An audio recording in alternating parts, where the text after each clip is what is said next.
So here is a video review for the GoBots Puzzler team.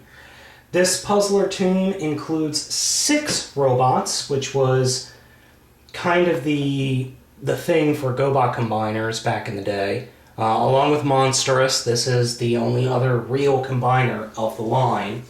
So we have the orange Porsche Crossword, the police car Jigsaw, the Lamborghini Pocket, the Mercedes Rube, the Corvette or Firebird Tic Tac, and this is a Firebird, this is a Corvette, Zigzag.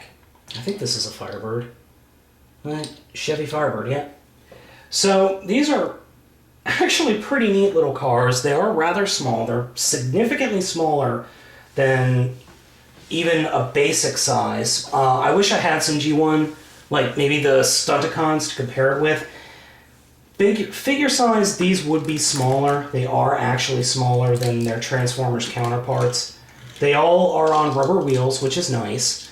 Unfortunately, they are all in kind of meh condition simply because they are so old, and GoBots really for some reason, don't stand the test of time. I'm not sure why. Some G1 figures have stood the test of time better. I don't know. So let's go ahead and start off. I'm going to show you, they pretty much go like this when they combine. This is pretty much how they're going to combine. So we're going to start off with what would be the legs, which are Zigzag and Rube. These guys both have the same transformation, so I'm going to bring them closer to the camera. Pull the legs apart and just fold those up. Rotate that whole section around, push the head up, and slide the arms out. Now, Rube, on mine, these guys, the heads are a little loose, so please bear with it. Now, of note with both of these guys is in every picture documentation I've been able to find, this is the accurate transformation into their robot mode. Oh, yeah, this is the one with the loose head. In the commercial on YouTube, if you actually watch YouTube, they have it transformed like this. Which, honestly, I think it looks a little better. So I normally leave one transformed like the commercial and one transformed like the way the instructions tell you to transform it. And that adds a little bit of variety to the figures. The next figure is Jigsaw, who, in my opinion, is the weakest figure in the line, and I'll show you why. The first thing you do is just fold out the legs, and these legs, I've got a couple of Jigsaw figures. This is actually the tightest one. That's kind of sad, but every Jigsaw figure I've ever run into has had that problem with the legs. And then the arms slide up, out and up. And I'm sorry, he just looks boring. He does not look interesting in the least bit as far as figures go. I think he looks very, very boring. Next, we'll show you Crossword. No, not Crossword. Tic Tac. So, very, very simple. Pull the legs out, rotate them out, and rotate the hands out, and that's it. I mean, oh, sorry. I also forgot. Mine does not, I have to actually kind of bend him forward in order to pull the arms out. There we go. So, he's got a little bit of posability in the legs. I mean, he just looks silly. I'm sorry. He just looks darn silly. So, we're going to take a look at Pocket now.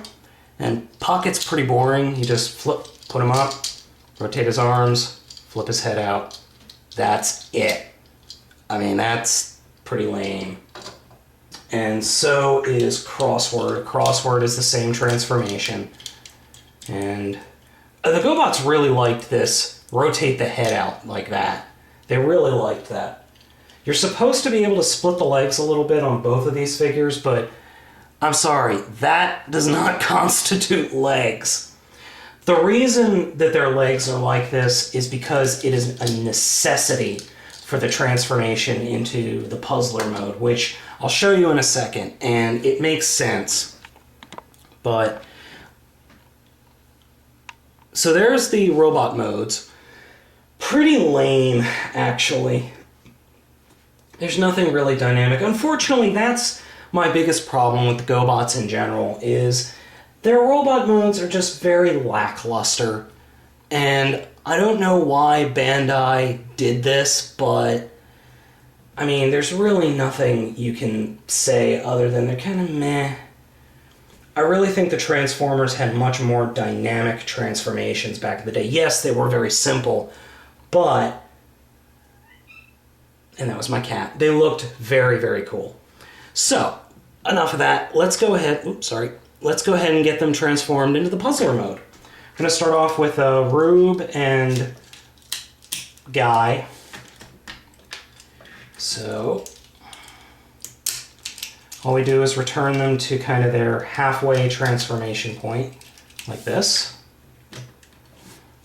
That forms the feet. And then we just put his arms up, take his legs, fold them down. And that forms the upper legs torso bit. I've seen it where his arms are supposed to just stick out like that. That's so lame. I put them down just because it just makes the figure look less lame. I don't know what else you can do. I've also seen it where you could just rotate the arms back like this. That works as well. Like that. You just have to get them out of the way. There's no real way to do that. Next we'll take this guy. Tic-tac, fold them up like that, put them back into car mode pretty much, and then this whole front section rotates down, and these little tabs the hands actually plug into, and that'll form the upper torso, and these pegs right here actually slide onto the lights in, and they don't exactly slide easily sometimes, so now this is actually kind of interesting, the way to form the arms. You return the arm guys back to vehicle mode, roughly. Then you take this peg and just kind of move it out of the way, sorry. And then you rotate it around like this and swing the entire chassis around. And there you have an arm. And there's actually... it's very hard to see, but there is a hole right there that peg slides into. So you just kind of slide it in the hole. So let's show it again on this guy. Just return him to vehicle mode. Reach under here and flip out this peg, like that. Split the car mode in half and just spin it around. And there's enough room in here to rotate the windscreen around like that. And you just kind of fold it in on itself and rotate out the fist on the back. And then we plug it in.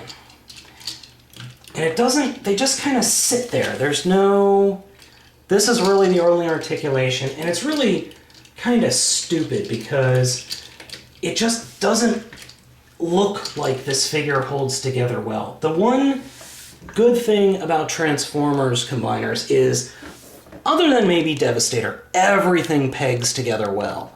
This guy, not so much. Looks kind of like a Power Rangers reject, honestly. But, I mean, he is the only other combiner in the line. Just give you a look at the face. I've actually played with some minor fan fiction just on my own and turned them into Autobots. Just because I think they deserve to be treated a little better. So I'm going to show you with a deluxe Cyclonus again. And then here's Monstrous. As you can see, they are practically the same size. The deluxe Cyclonus, this is the Universe Deluxe Cyclonus. Even the deluxe, even the Voyager Cyclonus, not Voyager, the Mega Cyclonus back from the 80s actually comes up to about here on him. But he's definitely not that big. But he's very, he makes a very awesome image on your shelf.